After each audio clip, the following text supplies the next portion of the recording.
Workout B of week number 2 is going to be very core focused. The first exercise out of the 5 that we'll be doing is very metabolic, so it's going to get that heart rate up quite a bit.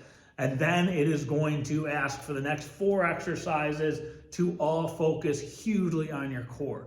The one main reasons I want you to do this is everything that we're going to be doing, everything calls for you to have a really tight core the entire time. And to do that, your body has to understand how to brace your core even when you're exhausted. So today, the emphasis is going to be, even though we're exhausted from that metabolic exercise, we still need to understand how we can recruit our ab muscles and our core muscles to stay tight the entire time, even when we want to just relax and go.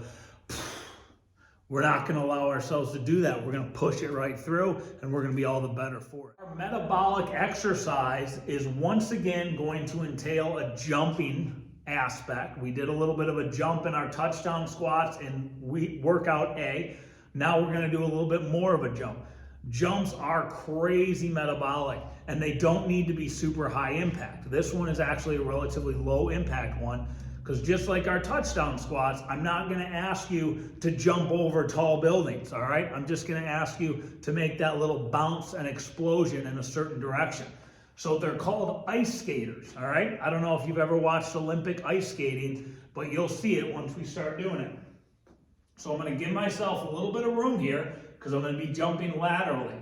Now, I'm jumping out to my left, which means I'm going to push off of my outside leg. I'm going to push off my right leg. So what I'm going to do is I'm going to pick up this foot. I'm going to jump this way.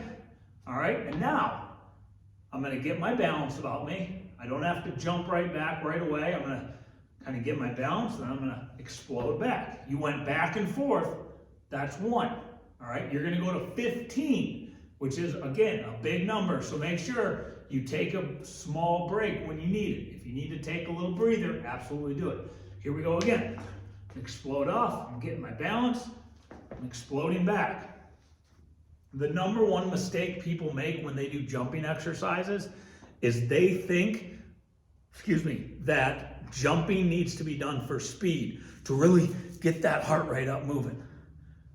Jumping in general is going to get your heart rate spiked up enough. You don't need to go for speed. In fact, if you go for speed, most people find a huge problem with that because they start losing their balance, and with that they lose their form, and with that they lose their explosiveness. So they're actually costing themselves a ton of benefits, and it could actually lead to injury very, very easily.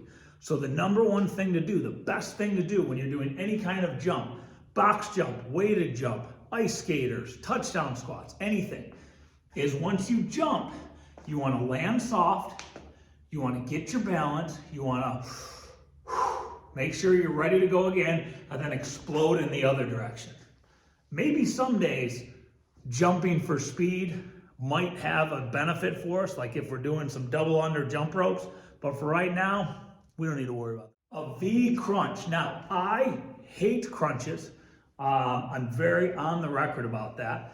However, this one, although having crunch in the name, doesn't tear on your back and your neck the same way as those sit-ups and crunches that we did in middle school PE do. So you're going to get down. The V is for the shape of your body that you're going to do. Mine looks more like an L when I do it, but I'm going to try my best. So I'm going to get my feet up, not all the way up. They're not above me. They're at an angle right here. And now what I'm going to do is I'm going to take my arms flat out to my sides, and I'm just going to slide them up my legs to try and touch my toes. Am I going to touch my toes? Absolutely not. But that's my goal. That's where I'm aiming. So slide up, and your legs might go down a little bit. You might rock a little bit as you're doing it. That's perfectly fine. You don't need to worry about physically contracting your abs. Your body will do that for you as you are sliding those hands up. Just remember, you're not focusing on crunching. You're focusing on sliding your hands. Let that be your plane of motion, not the crunch. Slide your hands. We're still on the ground. We're back into a plank position. Remember what I said about planks back in workout A. if you need to, I would rather have your butt too high up in the air than too low. Also, the wider your feet, the more stable you're gonna be.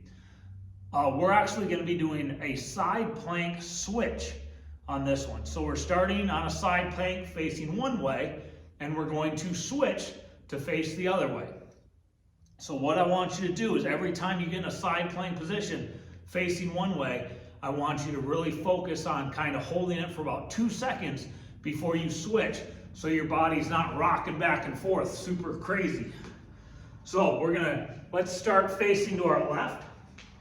Once again, when you're in the side plank, before we start, this is the true side plank if you can hold your legs out straight. If you cannot, if you need a little bit of a easier regression right now, that's perfectly fine. Still keep your hips off the ground, but take this top leg and bring it back here. So now I'm holding myself up like this. This is perfectly fine. You're still getting a lot of core activation right here. You're still getting the benefit from it, and you can always progress to the straight out form here in a sec. But let's not worry about that right now. So here we go. I'm starting off facing to the left. All right, I'm gonna hold it for about 2 seconds. Then I'm gonna slowly, under control, switch. Hold it for about 2 seconds and just switch back. Make sure you're under control. Make sure I'm just not going rapid speed back and forth. One, that's gonna hurt your elbows because the ground kind of hurts. But two, when you're going super, super fast like that, you lose contraction in your abs, and it becomes more of a shoulder exercise, and a bad shoulder exercise. Exercise number 4, we get back on the ground again. Whew, this workout is fantastic. We're on the ground, we're resting. Wonderful. So, we're back on the ground. We're gonna do a leg raise. So you get to lay down all the way.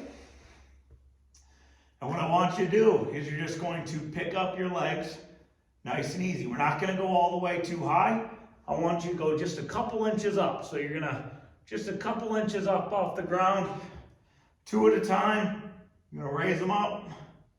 And then you can try and lower them down. Try and just barely touch the ground. I always say, kiss the ground with your heels. And then you go back up. You do not wanna bounce. And you don't wanna just let your legs fall like that. You wanna be under control. So up, kiss the ground with your heels, up again. All right? Once again, harder than it looks, and you're going up to 15, which is another big number. So if you need to take a break after you get to 7, 8, 9, whatever, take a little 20-second breather and then get right back into it. Also, sometimes when you're lifting your legs up like that, your body starts to shift a little bit. If you need to hold on to a counterweight, get something behind you, and you can kind of hold on to that too while you're doing it as well. And that's gonna kind of help you keep a little more stable. Last one of the day is we are back in plank position, and we are going to do an army crawl. So, most people know what an army crawl is. If you don't, that's perfectly fine. We're gonna be on our forearms, and we're just gonna be crawling on our forearms. The big thing to remember about this is, one, it's hard. So again, wide feet to give yourself some stability. Butt up in the air a little bit will give you a little reprieve on the core if you need it. You do not need to move very far. I usually tell my clients 2 crawls per arm. 1, 2 up forward, 1, 2 back, okay?